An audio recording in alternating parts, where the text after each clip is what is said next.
HSL is one of the way to express color values in HTML. Other ways are RGB, hex. I have already discussed about that in previous videos. I will add links to those videos in the description or in the pop-up. In order to mention HSL color code, you have to mention first HSL. So this is the syntax, and then in the first bracket you have to add hue as first parameter, and then you add saturation, and finally you add lightness. There is optionally another value which is alpha value. I will describe about that later. So here is a HTML document. I have added heading 2, and the background color of this heading 2 is expressed in HSL. So let us first discuss what is hue. Hue is the degree on the color wheel. For example, here is a color wheel. The first color is red. It is on 0 degree. Then after 60 degree you have yellow. After 120 degree you have green. Then on 180 degree you have cyan. Then this one 240 degree you have blue. So all 60 degrees apart from each other. And then finally you have here 300 degree is magenta, and finally 360 degree or 0 degree is same color value which is red. Now what is saturation? It is intensity of color. Saturation depends on the amount of gray in the color.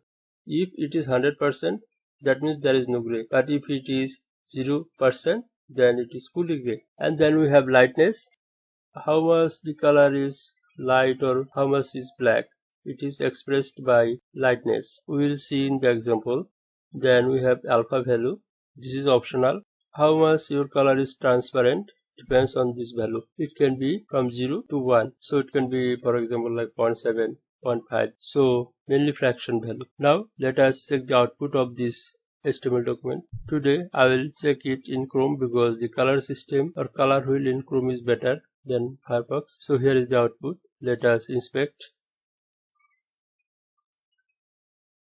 On the right side we have the color. The first value is degree. So 0 degree is red, and then saturation which is 100%, and then lightness which is 50%. Click the box and you have the color box. You can pick different color here. They have different values for H, S, L or A. So here 0 is red. Then try other degrees.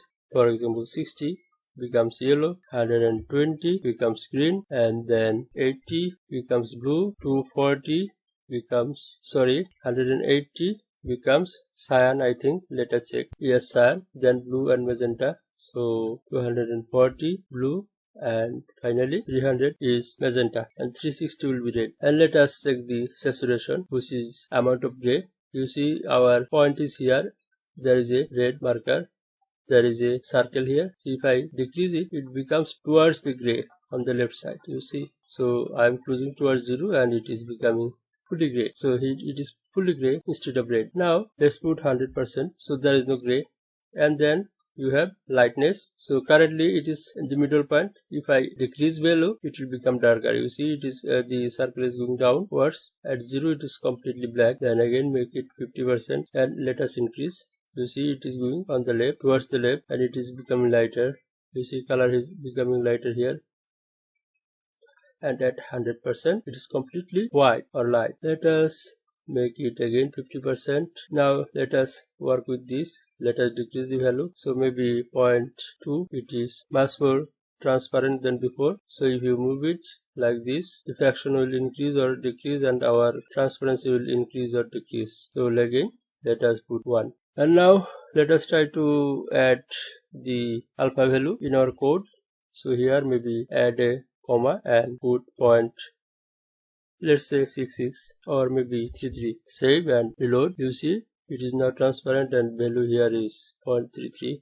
Here also 0.33. Hopefully you have understood the concept of HSL colors. If you have any question, please comment down below. I'll try to answer if I know.